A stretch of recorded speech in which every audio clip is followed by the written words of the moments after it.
Welcome to the Academy of International Business Teaching and Education Shared Interest Group series of videos. Today, we're going to talk about the subject or the question of whether Latin American companies can compete. We're very fortunate to have with us today Mr. Hernan Saenz, who is the head of global performance improvement or the practice of global performance improvement at Bain Company.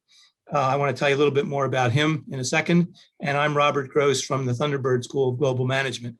Hernan Saenz has worked with Bain for 20 years, more than 20 years. He formerly was the managing partner of the Dallas office, and before that, Houston and Mexico City. He's currently a member of the executive committee at Bain. He's on the board of directors of the company, and he's also leading a group called the Diversity, Equity, and Inclusion Council within Bain. Before he joined this global consulting company, he was an economics professor at INCAI, the leading business school in Central America, based in Costa Rica. And he also worked for another consulting firm in Latin America. He has an MBA and a master's in labor relations from Cornell University, a Master of Science in Economics from Stanford, and an undergraduate degree from Harvard University. So without going further, I'd like to welcome Hernan Saenz. I'd like to launch into our discussion with one question, and we'll see how we do. The question is, if Latin American companies want to compete against US and Chinese and other foreign rivals, what strengths do they have that are sustainable? Hernan.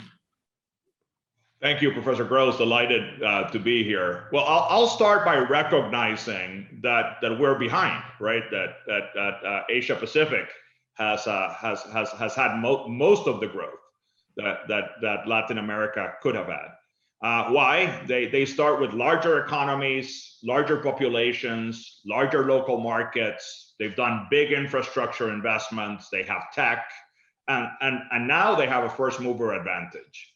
So the question people are asking is, why Latin America? Why now? And the reality is, look, the world has changed a lot, not just with the pandemic, but with everything that has been happening over the last decade. It'll continue to change, and many of the trends favor Latin America. The first one is resilience. Companies are really worried about their supply chains breaking. They are too long, they are too opaque, they are too brittle. And they are looking to nearshore or onshore part of their supply chain, both for services and for manufacturing.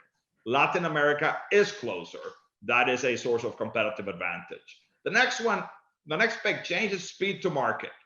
We have all been Amazonized in some way, shape, or form. Speed to market is a premium, and Latin America is closer. Again, proximity. You can actually ship the goods faster. You can be on the same time zone, etc. Trend number 3 is ESG. ESG compliance, ESG performance. It is incredibly important. It is going to be a source of competitive advantage for firms. And there is no winner yet in ESG. Latin America they would have to develop this, could become the leader in ESG compliant, ESG performing supply chains, etc. And the last thing is geopolitics. We have to recognize that we may be heading into a bipolar world, a world with a pole dominated by China on one side, the United States on the other. The Asia Pacific economies may be on one side of the pole, and the Western Europe and US economies may need a different partner, and that partner may be Latin America. So that's what creates the opportunity, Professor Grosse. The question is, what would it look like, right? Now, we always like to start in the region with raw materials, with commodity, with access to lower cost labor. That's all true, but we need to move forward in the value chain. We need to be in the value add space. Yes, we can have raw materials like food, but it needs to be consumer packaged goods, etc. And if we move forward into value add, the other thing that we can do is we can develop a tech ecosystem to support those sectors. And now, if you want to think really long term, Think about a world where we're going to put in trillions of dollars of automation into the world. Trillions of dollars. Work weeks are going to go down, no doubt about it. We might even have universal basic income. The demand for services is going to go up. Question, right? Can Latin America be a provider of services? Of course, in our own countries, but for countries overseas. For years, we have been exporters of food, of music, of culture. And the monetization is happening by others. Could it be monetized by Latin America? Why do you think that if we talk about those issues where Latin American companies may indeed have advantages, I guess, towards future competitiveness, why are there less than a dozen Latin American companies in the Fortune Global 500? Why have essentially no Latin American companies, I'm exaggerating slightly, joined the big leagues so far? Well, look, there's a few, right? But unfortunately, right, only in two countries mostly, right? Brazil and Mexico. That starts telling you and reminding you that the size matters, right? Those two economies represent a large part of GDP. Not surprisingly, that's where our big firms are coming. But you're asking me a different question, which is what's missing? What's missing? Right. And I think there's two big requirements that are missing. The first one is the role of government, right? In order for us to thrive as a region, Latin America, we're going to need both macroeconomic stability and the right industrial policies. And, you know, yes, we had a few years of stability, one could call it decades plus, but our governments on average have moved away from democracy towards autocracy, both on the right and the left. There's social unrest. This means less certainty, less risk, higher discount factors, etc. That doesn't work in our favor. We have also not had what I call long-term industrial policies that support the development of large firms in the for-profit sector.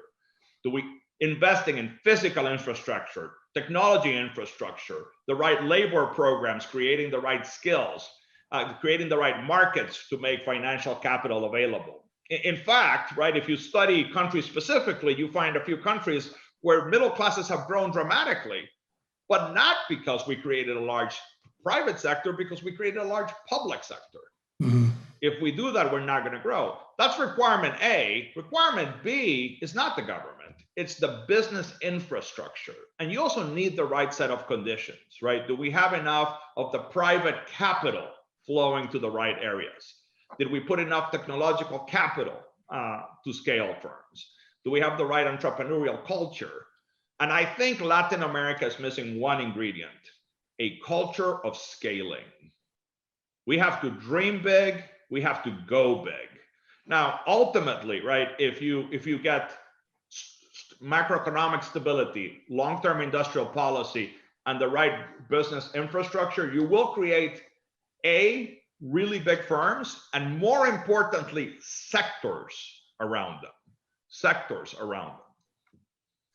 Okay, I really appreciate your comments, and I'd love to talk for another half hour or more about additional questions, but I know that we've asked to limit our video segments to 5 or 6 minutes, so I'm going to cut off our discussion right now. And thank you very much, Hernan, for sharing your thoughts with us today.